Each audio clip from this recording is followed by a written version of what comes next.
E finalmente, no vídeo de hoje, nós vamos falar sobre a definição de zonas em áreas classificadas.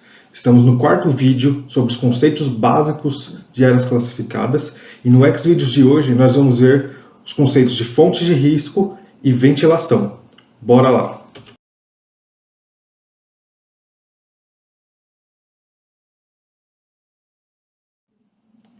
Bom, fontes de risco, de acordo com a norma NBRC 679.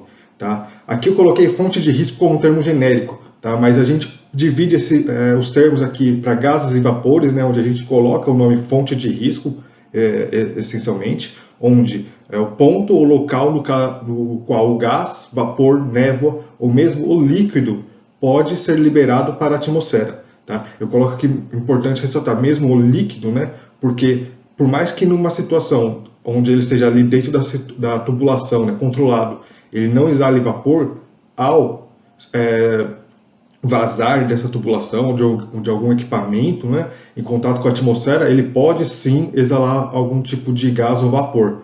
Tá? Então aqui é importante ressaltar a possibilidade de vazamento de líquido também. Tá? E do outro lado, quando a gente fala de poeiras, a gente não chama de fonte de risco, a norma não chama de fonte de risco, e sim de fonte de liberação de poeira. Tá? O nome é diferente, o conceito é igual, onde a gente vai procurar aí ponto ou local a partir do qual a poeira pode ser liberada para a atmosfera. Tá? São conceitos, são nomes diferentes, mas conceitos equivalentes. Tá? De um lado a gente vai procurar as fontes onde o gás, vapor, líquido podem ser liberados, do outro a poeira. Certo? Para esses dois termos nós temos ainda o grau de risco ou grau de liberação. Tá? Novamente, dois nomes diferentes para um conceito semelhante. No grau de risco eu tenho três graus diferentes, o grau contínuo, primário e secundário, onde no grau contínuo eu tenho a liberação contínua daquele gás, vapor, líquido ali presente. Tá? Aqui faz parte do processo, e de forma contínua, a existência dessa liberação. Tá? No grau primário eu não tenho uma liberação contínua, mas é esperado que numa situação normal do processo eu possua a liberação desse vapor, gás e líquido. E, por último, o grau secundário. Tá? No grau secundário, apenas em situações anormais, situações não esperadas, isso pode acontecer. Tá? No caso de uma eventual falha, tá? É um risco aí por alguma falha. Do lado do grau de liberação, acontece a mesma coisa. Tá? Eu tenho os três graus, grau contínuo, grau primário e grau secundário. Tá? O conceito é o mesmo. Contínuo, eu tenho uma liberação de poeira constante, primário em situações normais, mas não constante, e secundário em situações anormais. Legal? Bom, então, falando aqui de fontes de risco, eu coloco aqui que cada equipamento do processo deve ser considerado uma fonte potencial de risco de liberação de gases inflamáveis. Tá? A menos, obviamente, que ele não tenha tal gás ou tal líquido inflamável. Então, se você não pode considerar uma tubulação de água, um processo onde você está transferindo água, como uma fonte de risco. Tá? A água não é inflamável, mesmo que ela vaze, não tem problema nenhum. Tá? Eu estou falando aqui de situações onde você está transferindo ali, manuseando um gás, um líquido inflamável. Tá? Então, eu coloco aqui alguns exemplos, como o tanque de armazenamento e vasos de pressão, tá? Sistema de bombeamento, tubulações onde haja conexão, respiros e drenos. Tá?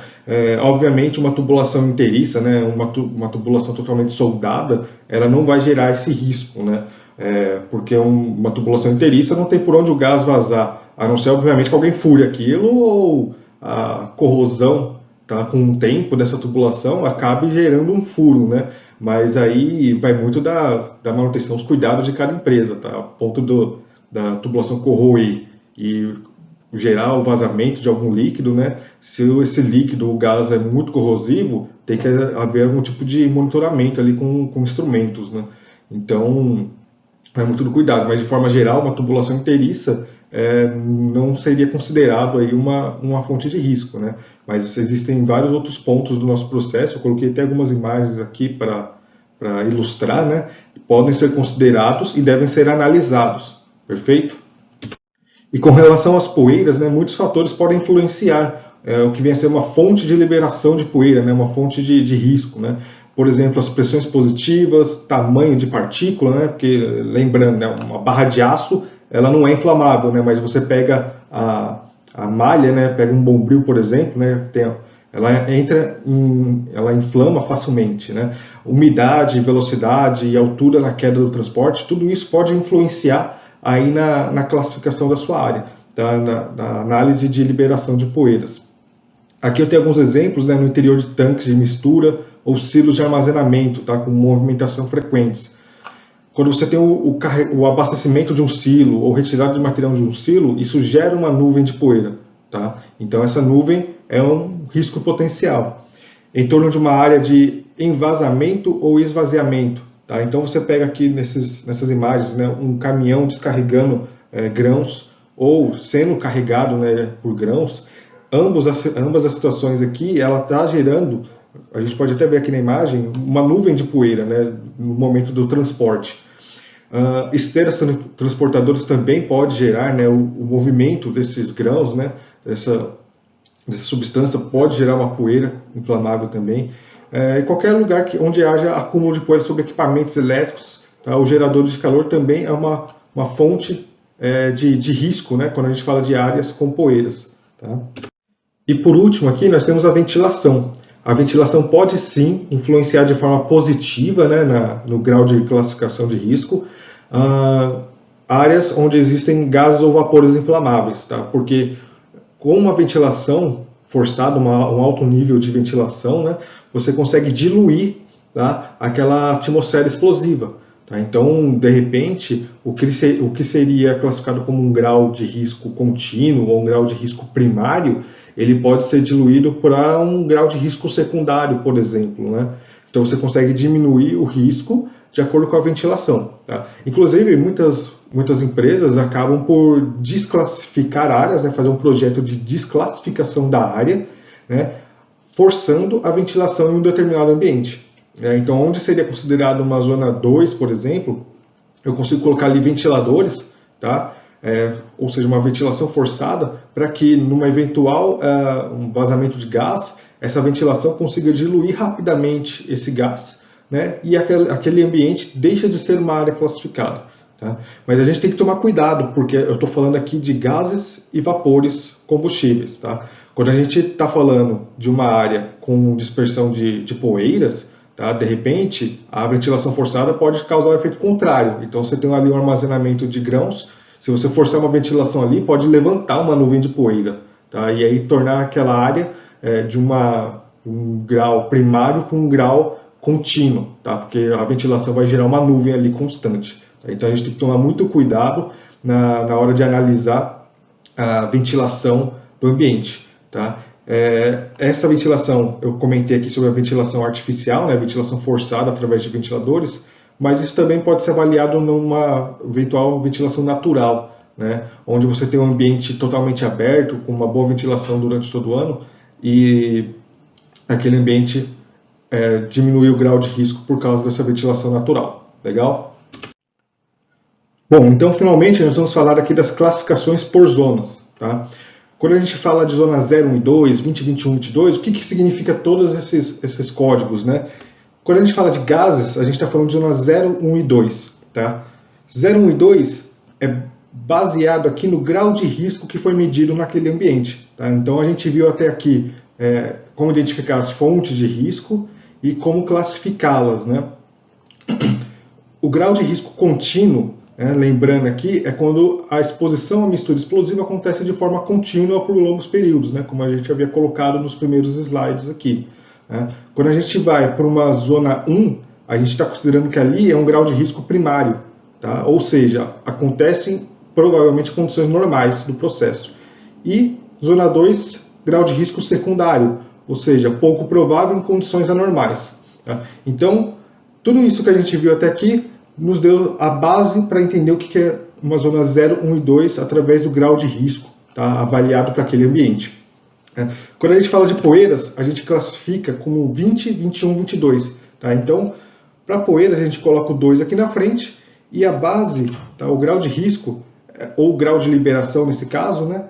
é o mesmo conceito. Então, contínuo, primário e secundário, né? Sendo por longos períodos, condições normais ou condições anormais. Tá? E a gente coloca simplesmente o 2 na frente para identificar quando gases, tá? 0, 1 e 2, ou quando existe o risco de poeiras através do 20, 21, 22. Legal? E, mais uma vez, frisando aqui, né? A ventilação local pode alterar a classificação da área. Tá? A gente falou que ela podia alterar o grau de risco, né? Como eu havia comentado. Então, o grau de risco primário com uma ventilação forçada no ambiente, eu posso transformá-lo em grau de risco secundário. Tá? Consequentemente, eu altero a classificação da zona. Tá? Então, uma zona 1 pode se transformar numa zona 2, ou uma zona 2 pode eventualmente se transformar numa área não classificada, simplesmente com a existência de uma ventilação forçada, um alto nível de ventilação. Legal? Beleza, pessoal?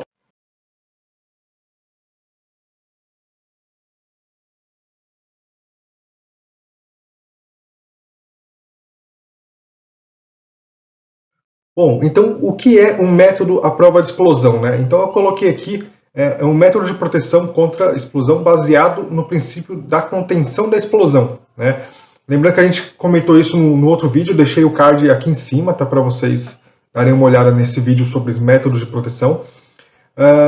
Este é o único método que trabalha baseado em contenção, ou seja, ele deixa a explosão acontecer, né, mas contém ela dentro de um invólucro.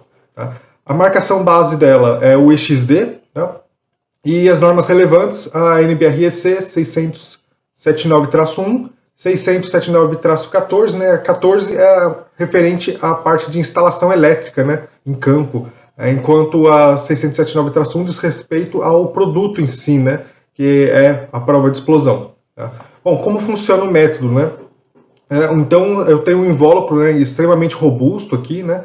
A gente vê aqui a base de uma caixa, tá? E a tampa dela, legal? Então, quando uma explosão ocorre interna da caixa, né, a parede, né, dessa caixa que é mais grossa, ela vai conter essa explosão, essa alta pressão interna a ela, né, a temperatura, e vai dissipar esse calor e essa pressão interna através de um pequeno vão entre a tampa e a base. Né? Esse pequeno vão aqui, ó, é chamado de interstício. Tá? Ele é calculado, ele tem todas as medidas corretas aí para que dissipe o calor de forma correta, tá? Para que a explosão, né, interno não afete o ambiente externo. Né? Imagina essa explosão acontecendo, se a caixa fosse segurar toda essa pressão, se a caixa não estourasse, né, eventualmente, quando houvesse a necessidade de abrir essa caixa, talvez a tampa, né, batesse de cara aí com o operador. Então, quando a explosão ocorre, ela é dissipada, tanto a pressão como o calor interno. Esse calor aqui é importante dissipar também, porque lembrando que a alta temperatura também causa ignição das atmosferas explosivas, né, dos gases inflamáveis. Tá? Então, também é importante dissipar essa temperatura através desse interstício. Legal? A gente vai ver um vídeo agora onde mostra exatamente como isso acontece. Nesse vídeo nós vamos ver exatamente como acontece o efeito do interstício. A explosão aqui interna da caixa ocorreu, a temperatura se elevou e ele é dissipado aqui no interstício, a alta temperatura aqui sai baixa, né, do outro lado da tampa, né, do lado de fora da caixa. Né? Tem esse gráfico aqui que ajuda a detalhar isso. Tem outra situação com a tampa roscada, onde a alta temperatura aqui é dissipada no fio de rosca, tá? Até que é exalada aqui para o ambiente externo. Por que essa diferença? Né? Aqui, quando a gente fala de uma caixa onde simplesmente eu tenho a tampa, né, um por cima da outra, né, você tem normalmente aplicações para o grupo 2A e 2B de gases. Quando a gente fala do grupo 2C, né, que possui um grupo de gases aí que gera maior energia, né, então a gente precisa dissipar ainda mais esse calor, aumentar a área de dissipação desse calor. Aí a gente faz isso com a tampa rosqueada, né, para que aqui no fio de rosca, né, ele tenha uma maior área e sai aqui numa temperatura adequada para o ambiente. Né? Então, por isso que muitas vezes você encontra caixas à prova de explosão quadradas, né, com a tampa simplesmente encostada aqui e fechada através de diversos parafusos, né, ou tampas rosqueadas. Né? Existe um motivo para isso, que está relacionado aí ao grupo de gás onde ele vai ser instalado. Tá? Repara na marcação desses produtos, né, das caixas rosqueadas e das caixas com tampa parafuso. Normalmente tampa-parafuso atende 2A, 2B, enquanto o rosqueado 2C. Aqui eu coloquei alguns exemplos, né, de produtos, caixas, né? Então a gente tem a tradicional caixa aí com a tampa simplesmente posicionada em cima, né, e fechada com diversos parafusos. Tá? Aqui a gente vê o interstício. Tá? Então essa área aqui que vai encostar na base e na tampa, né, é chamada de interstício. E é aqui que vai existir aquele pequeno vão, né, que vai dissipar o calor. Tá? Nos nossos instrumentos, então transmissores de temperatura, pressão, que são a prova de explosão, o conceito é o da caixa redonda, né? Então, para instrumento, normalmente é muito comum a gente ver instrumentos que atendem até grupo 2C de gases, né? Por quê? Porque eles trabalham aí com a tampa rosqueada, né? Então, ele tem um fio de rosca que é apropriado para, no caso de uma explosão interna ao instrumento, ele dissipar esse calor. É até curioso, para alguns fabricantes, eu já vi no passado, não sei se ainda hoje é assim, né? Talvez não, mas instrumentos convencionais, instrumentos XD, você vê a diferença do comprimento do fio de rosca, né? Da quantidade de roscas que a tampa tem. Né? É sempre rosqueado, né, desses instrumentos. Porém, quando a caixa é a prova de explosão, ele tem um número maior de filetes. Né? É uma curiosidade apenas. E aqui tem um exemplo aqui de uma tampa, uma caixa mesmo, invólucro para colocar produtos dentro, né? Com a tampa rosqueada. Legal? Agora a gente vai ver um outro teste, né? Um teste mais prático, mais real, né? Onde vai ser injetado um gás inflamável dentro do invólucro. Tá? Esse invólucro aqui, ele tem uma janela, né, de visualização, a gente vai ver o gás ali explodindo, né, o ambiente interno da caixa explodindo. Aí a gente vai testar a segurança da caixa. Então a explosão ocorreu, né, a pressão aumentou, né, então a caixa está intacta, tá protegida. Aqui a gente vê um detalhamento, né, da folga do interstício em situação normal e durante a explosão. Agora com o ambiente externo inflamável também. Né? Então a caixa, a gente vai gerar de novo a explosão, né? E ela vai proteger o ambiente externo. A explosão aconteceu e o ambiente está protegido. Tá? Ou seja, o método de proteção funciona, tá? É válido. Agora um novo teste, dessa vez fazendo uma pequena ranhura aqui no interstício. Tá?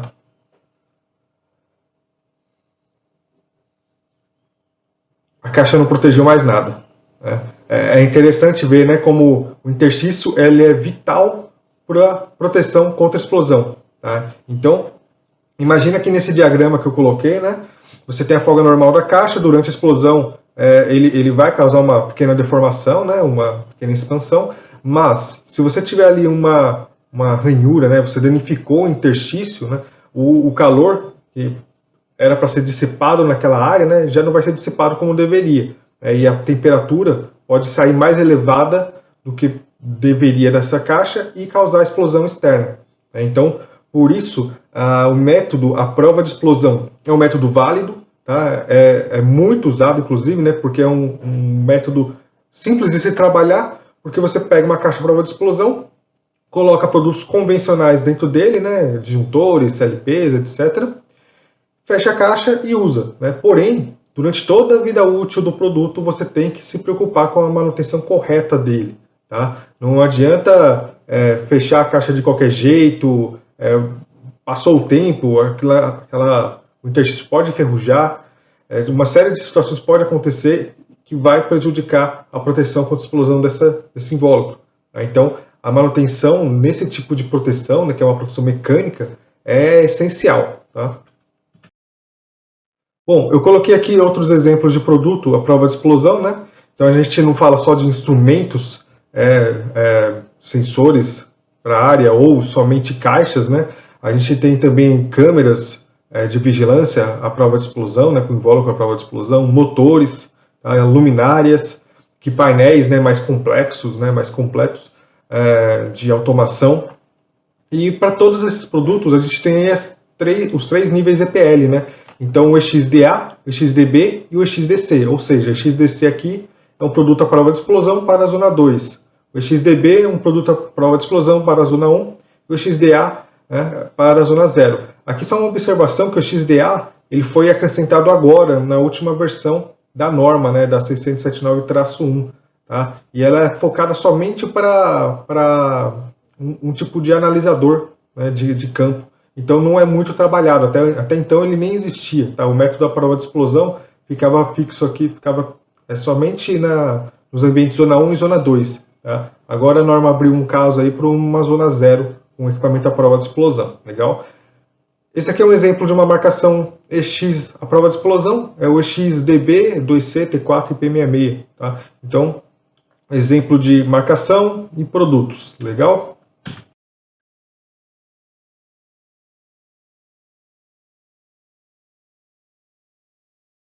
Nós vamos falar sobre as três principais razões pelas quais devemos nos preocupar com as áreas classificadas e darmos a devida importância à segurança em nossas plantas. Beleza? Vamos lá começar o vídeo.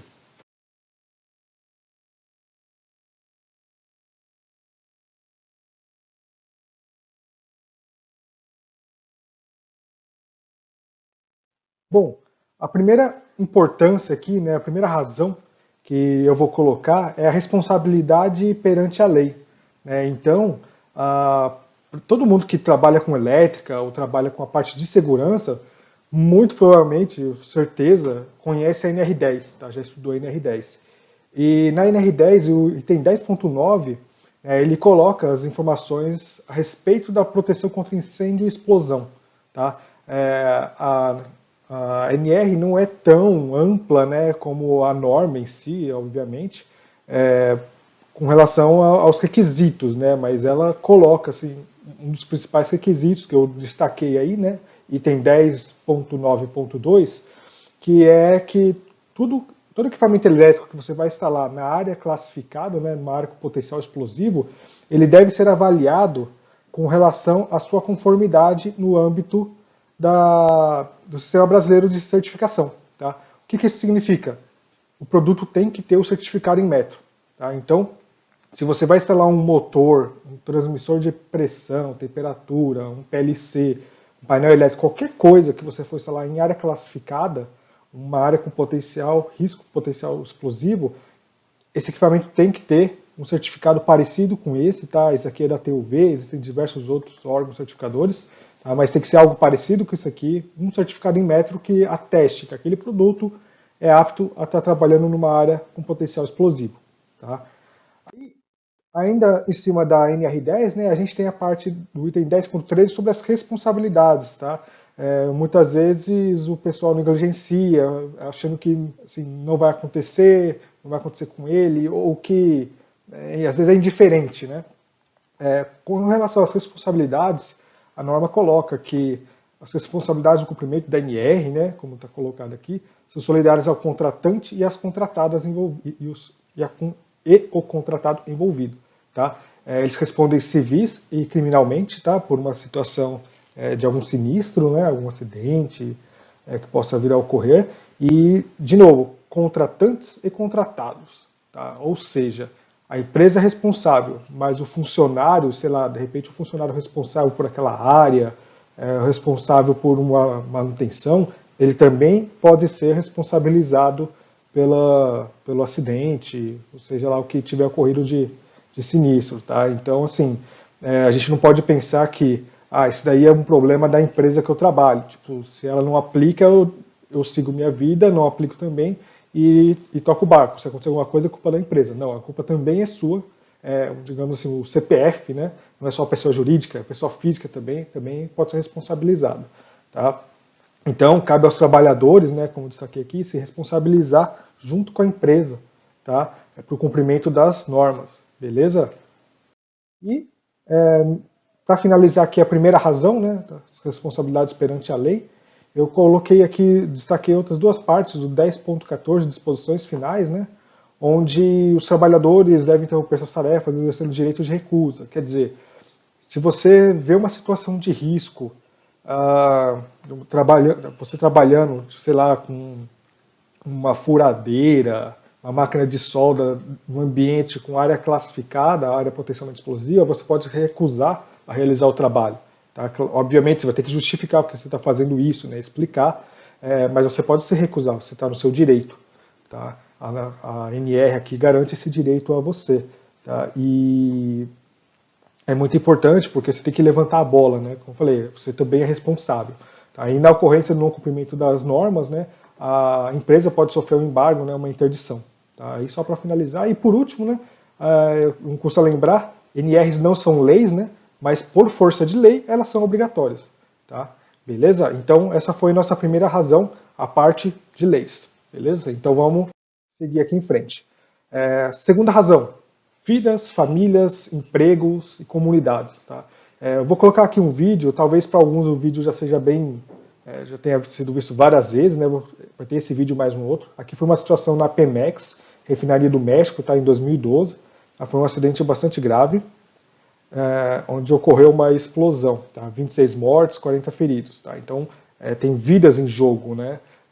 Empregos também, porque uma refinaria, digamos assim, ela é destruída, se perdeu vidas, não sei a situação de cada refinaria, de cada empresa, para retomar depois, né, a produção normalmente, então empregos também seriam perdidos. Se você tem uma situação onde a empresa está envolta de uma sociedade, uma comunidade, também afeta a comunidade, né? Então a gente viu aí a situação que ocorreu na Pemex, né? A explosão gigantesca, né? 26 mortos, 40 feridos. Foi algo bem sinistro mesmo. Tá? Essa foi uma situação. Agora eu vou colocar uma outra situação. 2015, tá? Na China. Esse vídeo aqui é bem impressionante. 150 mortes, 700 feridos. Por se tratar de China, né, que as informações são um pouco mais restritas, então ficou um pouco alto, né? Fuck yeah, I'm videoing it. What the fuck? Deixar o som rolar aí. That might be a gas station or something. Fuck yeah, it's a guess. Whoa! Oh, what the? Holy shit! No fucking way! Oh shit! Oh shit! No, baby! No! Please! Are we dangerous here? Yeah, we're dangerous. Oh my god! Oh dear! Are you filming? Yes, I'm filming! Whoa! Whoa! I think we are dangerous.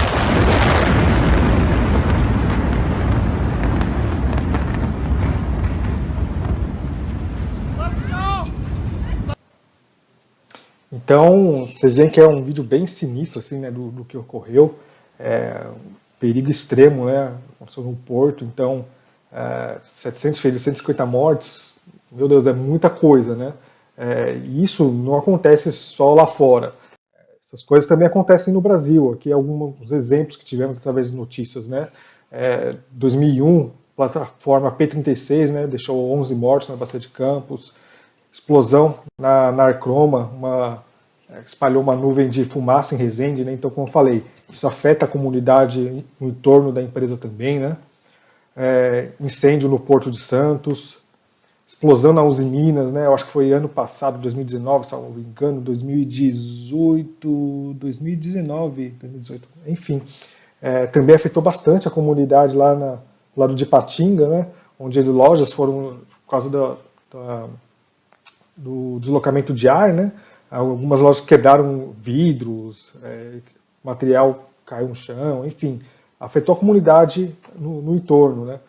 A caldeira provoca incêndio numa fábrica de tintas em Campos Gerais, Minas Gerais, Campos Gerais em Minas Gerais, refinaria em Paulínia também foi paralisada por causa de uma explosão. Então são diversas notícias aí, né?